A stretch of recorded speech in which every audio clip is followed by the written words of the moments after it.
الرحمن الرحیم۔ ایک موقع پہ خلیفہ ہارون رشید اپنی زوجہ ملکہ زبیدہ کے ساتھ کہیں جا رہے تھے۔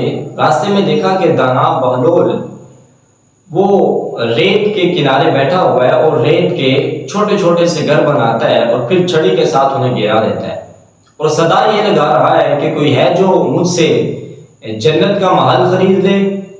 ملکہ زبیدہ اور خلیفہ ہارون رشید جاتے جاتے یہ سارا معاملہ دیکھتے ہیں تو ملکہ زبیدہ داناب بہلول کے پاس جاتی ہیں اور جا کے کہتی ہیں کہ واقعتاً تم جنت کے محل بیچ رہے ہو؟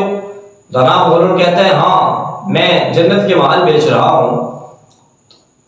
ملکہ زبیدہ کہتی ہیں کہ کتنے کا ایک محل ہے؟ تو داناب بہلول کہتا ہے کہ یہ ایک محل 30 درہم کا ہے۔ ملکہ زبیدہ 30 درہم داناب بہلول کو دیتی ہے۔ داناب بہلول چھڑی کے ساتھ ایک چھوٹا سا بنایا ہوا گھر گرا دیتا ہے اور کہتا ہے کہ جاؤ تمہارا جنت میں محل جو ہے وہ تمہارے نام ہو گیا۔ خلیفہ ہارون رشید یہ سارے معاملے کو دیکھ رہا ہوتا ہے اور عجیب مذاق اڑاتا ہے اور کہتا ہے کہ ملکہ زبیدہ یہ عجیب بات نہیں ہے، کبھی دنیا میں بھی جنت کے محل ہوئے؟ ملکہ زبیدہ کہنے لگی کہ میں اس بات پہ یقین رکھتی ہوں کہ داناب بہلول جھوٹ نہیں بولتا۔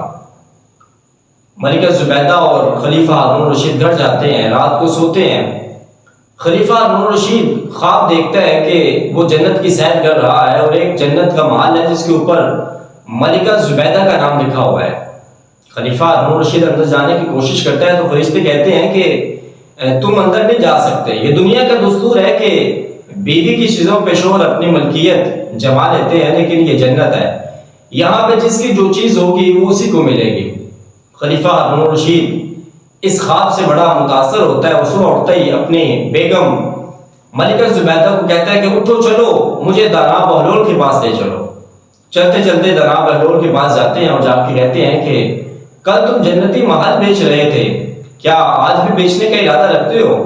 داناب بہلول اسی طرح سے ریت کے چھوٹے چھوٹے سے گھر بنا رہا ہوتا ہے۔ داناب بہلول کہتا ہے ہاں آج بھی جنتی محل بیچ رہا ہوں۔ خلیفہ ہارون رشید کہتے ہیں کہ ایک محل کتنے کا دے رہے ہو؟ کہتے ہیں ایک محل 30,000 درہم کا دے رہا ہوں۔ داناب بہلول جب یہ کہتا ہے تو خلیفہ ہارون رشید کہتا ہے کہ کل تو یہی محل تم نے جو ہے وہ 30 درہم کا دیا تھا اور آج یہی محل جو ہے وہ تم 30,000 درہم کا بیچ رہے ہو۔ خلیفہ ہارون رشید کو داناب بہلول جواب دیتا ہے کہ اصل بات یہ ہے کہ کل تم سودا دیکھا نہیں ہوا تھا، تم نے بن دیکھے سودے کا تم جو ہے وہ سودا کر رہے تھے، آج تم سودا دیکھ کے آئے ہو۔ کل تمہیں پتہ نہیں تھا کہ یہ واقعتاً جنتی محل ہے اور آج تم جنتی محل خواب میں دیکھ کے آ رہے ہو۔ خلیفہ ہارون رشید جب یہ بات سنتا ہے تو حیران رہ جاتا ہے۔ بات کرنے کا مقصد یہ ہے نبی مکرم شفیع معظم صلی اللہ علیہ وسلم نے اس امت کے لیے یہ بہت سی فضیلت ارشاد فرمائی کہ جو لوگ نبی پاک صلی اللہ علیہ وسلم کو دیکھیں گے نہیں لیکن حضور علیہ السلام پہ ایمان لائیں گے۔ حضرت جناب سیدنا ابو امامہ رضی اللہ تعالیٰ عنہ سے حدیث پاک ہے، فرماتے ہیں کہ ان رسول اللہ صلی اللہ علیہ وسلم قال طوبى لمن رآني وآمن بي وطوبى 7 مرات لمن لم يرني وآمن بي۔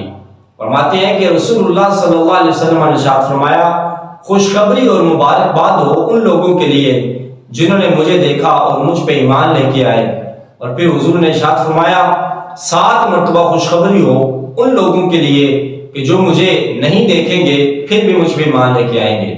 ایک اور حدیث کے اندر رسول اکرم صلی اللہ علیہ وسلم آپ فرماتے ہیں کہ حضرت ابو جمعہ رضی اللہ تعالیٰ عنہ اس حدیث کے راوی ہیں، آپ فرماتے ہیں ہم نے ایک مرتبہ رسول اکرم صلی اللہ علیہ وسلم کے ساتھ کھانا تناول کیا، ہمارے ساتھ حضرت جناب سیدنا ابو عبیدہ رضی اللہ تعالیٰ عنہ بھی موجود تھے۔ انہوں نے عرض کیا یا رسول اللہ کوئی ایسے بھی لوگ ہوں گے جو ہم سے بہتر ہوں گے جبکہ ہم نے آپ کے ساتھ جہاد کیے، ہم آپ کی میت میں ایمان لے کے آئے؟ تو رسول اکرم صلی اللہ علیہ وسلم نے ارشاد فرمایا ہاں وہ لوگ جو تمہارے بعد آئیں گے اور وہ مجھ پہ ایمان لے کے آئیں گے اس حال میں کہ انہوں نے مجھے دیکھا نہیں ہوگا۔